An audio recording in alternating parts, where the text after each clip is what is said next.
Everybody, welcome back. As always, I'm Wayne. And I'm Logan. And today we are talking about marketing as a mindset, building trust.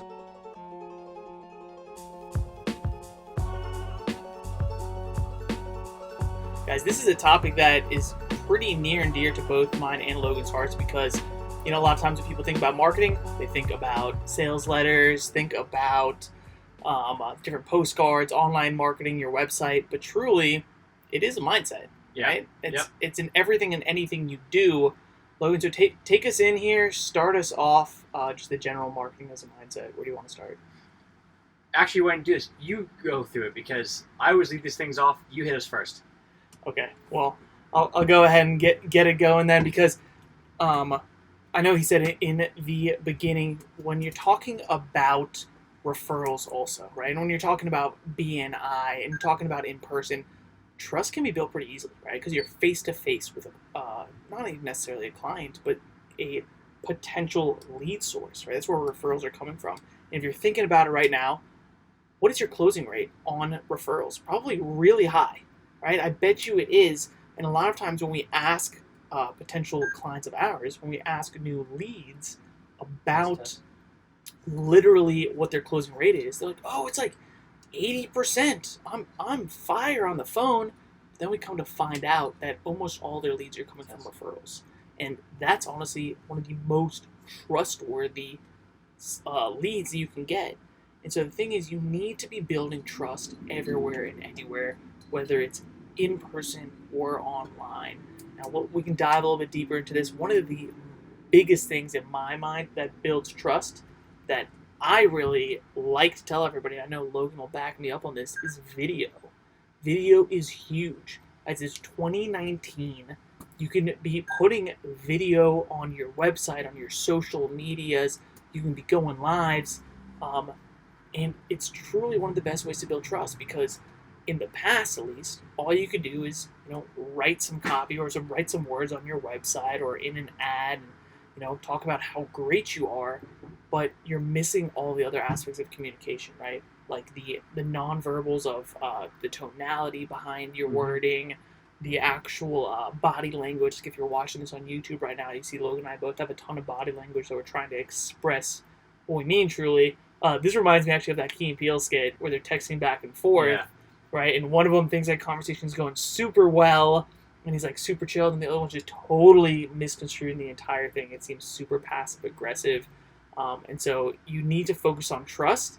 And funny enough, that is, in my mind, the intro and the big picture of marketing as a mindset. It's really that simple. The best way that I like to think about this is it's like the idea of customer service. You can send out like a fly or a survey afterwards, and you can say, "Yep, I really enjoy, like working with people, and I have good customer service." But if somebody blows up in your face, actually, let me backtrack because there's a specific situation in my mind that I had a good conversation with Derek about, and what somebody was saying was, they said, people like me because I have really good client experience. I have really good customer service. And that is, what percentage of contractors that we talk to you think say that, Wayne? Probably 95, if not higher. I would just say 100. Like literally, like if I asked you right now, if I, like you as a contractor, if I said, what makes you different, and you couldn't say the word quality, and you couldn't say the word customer experience or customer service, how are you different than everybody else? Oh, everybody's going to start with that, no doubt about it. Oh man, I just have the best customer experience. My service is just off the charts. Right. It's the best anybody's ever had. It's like it's one of those things. But what I realize is people and contractors specifically, they love to give a good customer experience as long as the customer is pleasant. Which is everybody, right? If somebody's nice to you, aren't you going to be nice back? Like that makes sense. But as soon as somebody's kind of a jerk to you, then you start to ignore them. And you start to not do the right stuff. So do you really value customer experience, or do you only value those that are really nice to you and you just happen to be nice back? Because that really is what happens with all this customer experience and customer service stuff is you only do it when it's convenient and it makes sense for you. So if that's the case, you don't actually, have customer experience as a value. Talk to a guy, yeah, we just gotta like show you that we're the best. But your reviews, if I'm candid with you, your reviews say otherwise. Mm. You have enough reviews that are 1 star that it shows online. You Yeah. actually don't care about customer service and you don't care about customer experience. Yet you're telling me that you do. So if you can tell people on your website, yeah, we care about you and we're gonna do a great job for you, but then they see your reviews, you're at like a 3.8 star. Does that really show that you care? No. No. You only care when it makes sense for you. Yeah, honestly, when it makes sense for your pocket, for your wallet. Exactly. Or it's like it's easy for you because it's like, oh yeah, they're super nice, they're super easy to work with, but they don't, but then like this other company, man, they're a total pain in the butt. So I'm just gonna kind of play hardball with them. It's like, okay, well then you don't actually value it. It's just something that when it's convenient for you, it's the easy way out. Let's do it. So I know it's a bit of a tangent. Yeah. As far as the whole marketing stuff. Well, it's pretty solid because it leads me to this. Actually, you sort of sparked my memory because you keep saying customer service, right? And that's what it's called. Right. What about your leads? Your leads aren't your customers yet. Right. Right. So, but that falls into customer service. I hope everybody realizes that. And there's sort of 2 examples that I want to give here. I'll let you do the second one, sort of in the line of patience. But the first one, which is pretty sweet, client Dan Sherwood of Sherwood Painting actually has gotten multiple reviews online from people he's never worked with. Yep. Because it's been a good experience for them. Over the phone. Creamer. It's a lead. Creamer Ponds is the same way. Same thing. All right. Sorry, I got on a tangent there. I started rapping some lyrics in my head from the words that I was saying. Yeah, I'm strange. But either way, like that just goes to show, right? If you have a awesome customer experience, awesome customer service, just awesome. I mean, your vibes, like you're patient with people, you're taking the time to listen to them, even if they don't turn into your actual customers, you can give them an amazing experience, build trust to the point where they almost become an evangelist for your business. Right? They're leaving you a review online, they haven't ever even worked with you. Like, if that's what everybody should strive for. First time that I heard that, I was blown away. I've given that example to people so many times, just about, hey, when you talk to a prospect over the phone, be polite. Be excited to talk to them and truly have the mindset that you're there to help them. Whether it's actually them purchasing from you or not, you just want them to be in the best situation that they possibly can be. Help guide them in their journey to, once again, find the very best situation, very best end result possible. So again, you gotta like go into it with a blank mindset, and we'll do a whole podcast on when a lead gets submitted. How do you actually sell to them, right? What are the next steps? But in this case, the whole marketing stuff is a mindset, and it's all about trust. So, can we talk about online versus offline? I think that's a great way to go. Beautiful. So, one of the biggest problems that we run into as a digital marketing company for contractors is that we hear things like, "Oh yeah, I've been going to BNI for a few weeks and I've already gotten some good leads out of it. I've been using you for a few weeks. Where are the leads? I'm paying BNI only $1,000 a year. I'm paying you a couple grand a month. What's going on?"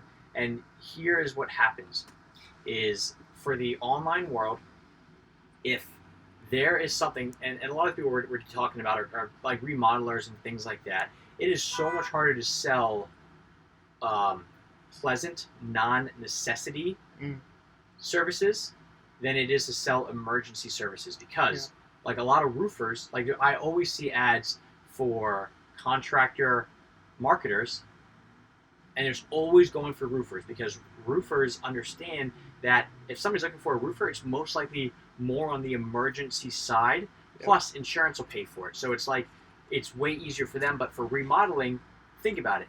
If I'm about to spend $20,000, $30,000 on a remodeling project, I want to talk to somebody who's already used that remodeler, and I can go walk in their kitchen and experience it, versus somebody who I find online. So it's way easier to find people that have, like, hey, if I'm a remodeler, like, go to this BNI group, because then they give their credibility, because that's one of those like persuasion tactics of like, well, if it's good enough for this person, then it's good enough for me. But online, you have to build enough trust, and that's where the ongoing email marketing and like, showing Facebook ads and Google ads and YouTube ads over and over and over, because you're building the trust that way. Yeah. But it's not an immediate thing, because they just saw you online. It's like, imagine if you're a car company, right? Mm-hmm. And you try to sell your brand new car online. We call it, Wayne's, right? That's the name of the car company. You're selling a $25,000 car, and nobody's ever heard of this before. So how are you going to sell this car? Well, the best bet is to actually have people who drive your car now be the evangelist for you. Mm. And then if I know Sally and Sally's bought a Wayne's, and Yeah. I've driven in Sally's Wayne's, I'm like, man, this is a nice car. Yeah. Now it's easier for me to do it. So you just have to understand that when the trust comes offline and in person, people are going to trust that person, but online, it's still, I mean, this is the way that you scale your business, because without online marketing and online leads and stuff, referrals are capped. Like, Yeah. they don't dictate that. That's more of a reactive marketing. That's more of a, oh, hopefully somebody puts my name out there and people come. While with online marketing, you're pushing it. You're dictating how much do you want to grow. What's the messaging that you're putting out there? Because you don't want Sally saying, oh, I got this Wayne's. Man, this is a really cheap car. And then in reality, I look at 25 grand. I'm like, man, this is really expensive. So it's a Yeah. subjective thing, but you get to push the messaging online, and it makes it way more scalable, and you can grow faster. But you have to understand that the trust that's online, it's a lot harder to build because there's nothing tangible. There's nothing that people are actually like able to go, oh, well, yeah, I know Sally, and I've been in Yeah. Sally's kitchen because it's online. So it's just having that understanding that you have to actually build the trust online, Mm-hmm. and it takes a lot longer than offline. But again, we Yeah. keep saying the word trust. So marketing really is all about that one thing. Yeah, right. You buy from people. You buy from companies that you know, like, and trust. So, look, I kind of want to go into here about, you're talking about offline, right? How you can build trust, how you can build referrals. How can people take those same tactics from the offline world and put it into the online world? Same tactics, offline world into the online world. Well, first off, one of the other podcasts we talked about that in the retail world, 90% of sales still happen in the store. So only 10% is happening offline. Well, Online. I'm sorry, online. You're right. What we're doing more of is we're realizing that some of these things that you have to actually experience, right? Let's say, we built this great new kitchen for Sally, and we're remodeling, right? Built this awesome new kitchen for Sally, and I know that the best way to actually get people to experience this and go, man, this is great, is to have a little event at Sally's. Like, Nice. let's have a little barbecue, right? And we're going to show off the kitchen, and people get to experience. So we're going to say, hey, Sally, do us a favor. You invite all your friends, and would you mind if we invited a couple of other people from online? And it's a little bit different because, like, if it's in the home, it might be a little bit harder. But for a pond, that's what we're doing right now, is we're just trying to say, hey, we're going to have an event at somebody's house. Would you mind if we just had people come in? And the homeowner's like, cool, let's do it. So we now run all these Facebook ads and YouTube ads and pretty much say, hey, if you want to come check out what it looks like to have a pond, come experience it. So what we're doing is we're using online to drive people to the experience, and that experience is what sells it because they've already been there, they've lived it, they've done it, they can talk to the current owners, they can talk to the company so they know what it's like. But if you just relied on that homeowner to invite people, they're just going to invite their friends and that's it. Yeah, So you max it out. But with the online world, like the last event that we did for a pond client that had a thing, he said that 75% of the people that were there were from Facebook ads. Yeah. 25% were leads that they had and past customers, but 75% came from Facebook. Pretty wild. Because you can control the narrative on Facebook for yourself. Yeah, you can. So you went a little bit different direction there than I thought you were going to. No, I mean, it's still super helpful, right? Using online to actually push people back to you in person. Yeah. Right, so you can build trust there face to face. I was thinking more just along the lines of reviews, and more specifically, reviews from your customers by video. Video testimonials are big because you get across, first off, it shows it's a real person. Yeah. Right? We've had clients, competitors writing fake reviews. We've had clients, competitors creating fake reviews for themselves, to boost themselves up, stuff like that. So to actually have video testimonials, one, it provides legitimacy. Yep. And two, when we communicate with each other, and communication is the number one factor in business these days, is how well can you communicate. Yeah. If you're a good communicator, you will die a millionaire. If you're not, you're going to be screwed. unless you have some gift of being Rain Man. I don't know. Yeah, or one of those intense coders. Yeah, exactly. Yeah. So when it comes to communication, of the overall, what you're trying to communicate, of the overall message, 7% of that message is going to be, what are you actually saying? What is the actual content of what you're speaking about? And that could be, imagine like getting an email and you just see it written down. That is what I'm talking about. The words. 7% of communication is the words. The words. The next 38%, to get you up to that 45%, is going to be tonality and the way that you say things. If you ever heard in sales, it's not what you say, it's how you say it. That's a big part of it. Yeah, that is actually a really good point. Thanks, man. That was tonality. That's good. Get it? Yeah, I can't wait. If you're watching this on YouTube, go back, watch his face on that. He's scrunched different. He looked like a bulldog. So the next 38% is going to be actual how you say it, and the final 55% is going to be body language. Body language? Body language. Body language and tonality? Yeah, he uses his hands for this. So, but yeah, so that makes up all 100%. So that's why I know for us personally, whenever we want to communicate with a client, we just use video messaging. Because instead of sending, first off, it's going to take me a long time to type an email. Yeah. And then I'm only getting 7% of what I want to get across. Versus just saying it in a video message. Now I hit on tonality and how I say it, and I'm hitting on body language. That gets everything across. So what I'm also doing is, for me and you, we're both very energetic people. And energy is contagious. Definitely. Right? Whether it's like there used to be a saying, or there still is a saying, but I see it all the time, is calm is contagious. If you're calm in the pocket, right, if you're a quarterback out there with, the game on the line and you're freaking out at everybody else is going to freak out. But if you're out there like, all right, you're going to do this, you're going to do that, I'm going to hit you in the end zone, we're going to win. Everybody's like, cool. Sounds like it's going to happen. Calm is contagious, but energy is also like, that's a level of energy. If you need to be calm, be calm. If you need to be excited, which for a lot of people, like, if I'm selling a kitchen, I want somebody to be excited about this. I don't want to be like, hey man, I can build you a kitchen.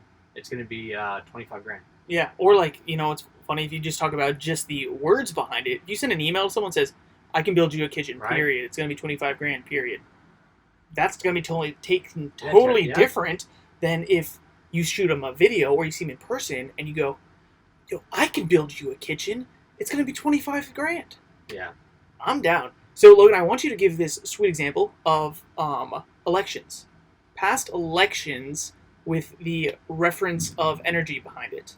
So, ever since Kennedy, ever since Kennedy, the candidate that has had more energy has won 100% of the time. Think about the last one, Trump versus Hillary. Who has more overall energy?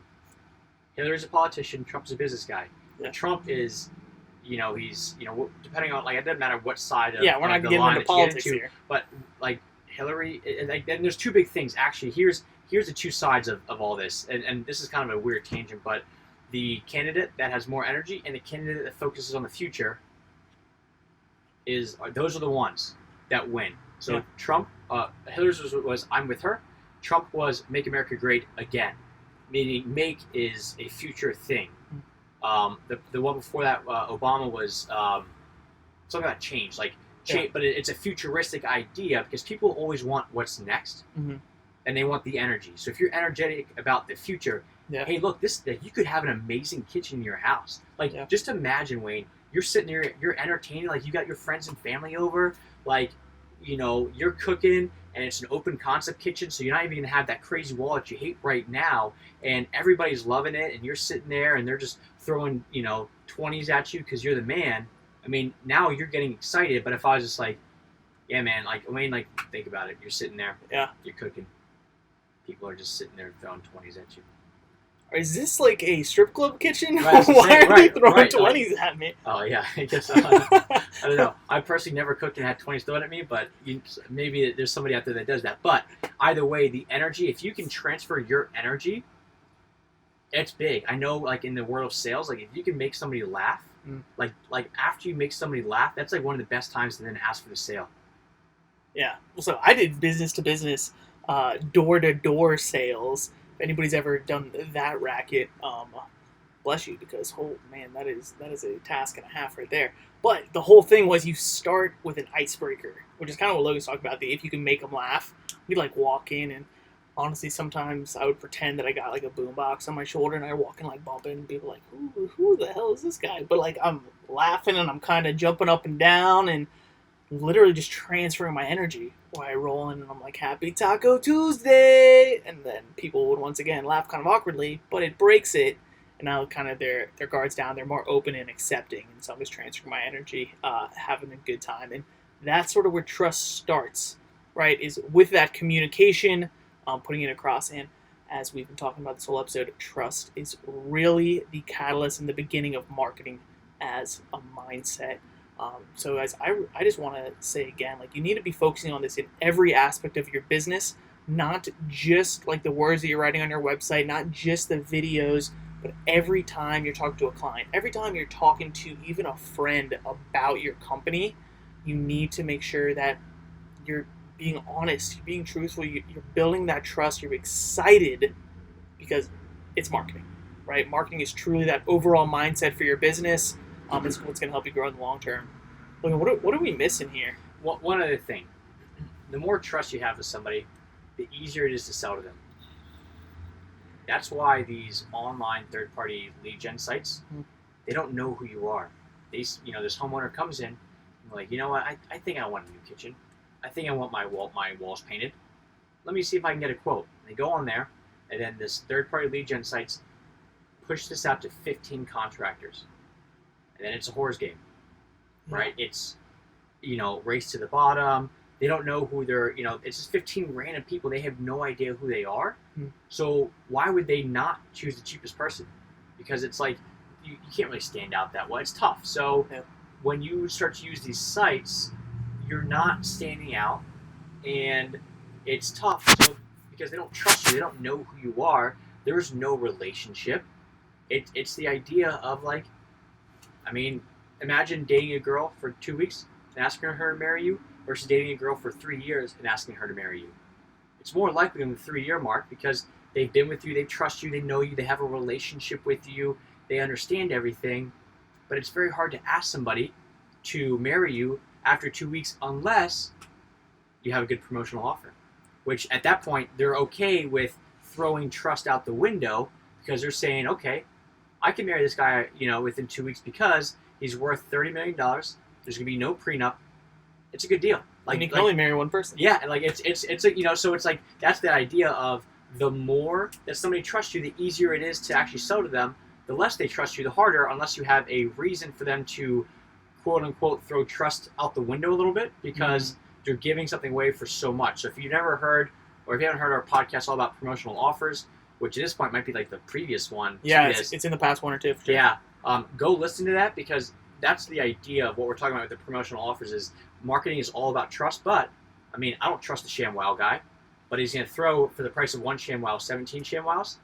He's going to make it rain ShamWows. Yeah, he's going to be tossing those 20s worth of ShamWows at you. In the kitchen. So, you have to really build the trust. And the more trust you build, the longer people have been with you. That's why email lists are so good in marketing because the people that come to your website and they say, okay, like Logan's remodeling, they do kitchens, let me give Logan a call. Versus somebody that comes in and they've been seeing my bi-weekly email for the past 3 years.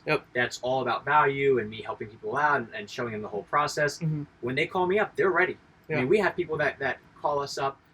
Just about to go this direction, actually, for the dude with the website. Yeah, the dude with the website, and we, whenever we sell to people like that, I'm like, give the story. Got to give the story. Okay. People don't know who the dude with the website is. Oh, I just thought everybody saw all of our leads. So this guy comes in and he's like, I want a website. I want to do this. I want to do that. I'm like, okay, great. Like, that's cool. Like, if you you know about our company? Yeah, like familiar? Have you checked out our website? Yeah, like we're going through like the ins and outs of that. And he's like, oh yeah, I've seen a lot of your videos. I've listened to a lot of your podcasts. I've been on your website, and we can check from our side. We can see how long he's been with us before. He's been on our email list. At least, was it 4 months? I think 4 months. So we went back and saw actually in our CRM and our client relationship management software, once someone submits their email, then we kind of start tracking them. Puts like a little pixel, a little cookie on them. And so he actually downloaded one of our guides. I think he downloaded the 5 Steps to Lead Generation guide like 4 months ago. So he's been getting 2 emails every single week from us for 4 months. So by the time he came in, And for us, like, our websites are like, our sweet spot's like $8,500 right now, right? Yeah. And a lot of people come in like, oh, I had no idea what it cost. But with this guy, I'm like, I didn't even bring price up. He's like, yeah, if I got to spend like, $7,000-$8,000 on a website, like I can do that. And I'm like, okay, you okay talking about pricing? And then he made a mention to me that he's been listening to our stuff. He's been on the website, so he knows all this stuff. But it's a way more qualified lead because he's been with us for a while. He understands the value that we give, which is the same thing as when you go to your networking group and you talk to Sally, who just had that kitchen built. You can go, Sally, I got to ask you, what did this kitchen cost you? And then Sally's going to go, oh, it was a $15,000 kitchen. And they go, oh, okay, that makes sense. And then when they call you up, they understand that the kitchen is going to cost 15, not 5. Yep. So it's a way more qualified lead. Yeah. But the longer people are with you, the more trust you build. The more trust you build, the easier it is to sell. Easier it is to sell, the less you got to be good at selling, and the more money you make. Yeah, I like it. I mean, last thing here that I'm going to touch on is truly thinking about the sales cycle, everybody. And a lot of that comes from trust. That's right. Just because you get a lead today or someone learns about your company and talks to you today doesn't mean that they're going to be ready to buy today. But that also doesn't mean you need to write them off, right? Down the line, they're going to buy from you. Neil has some stats of this. Neil's a huge email marketing guy. He helps us a little bit. He helps with the Contractor Sales Academy. And he works lifetime value of customers from his email list somehow. Well, I know like the rule of thumb as far as email lists is like every email on your list is worth $1.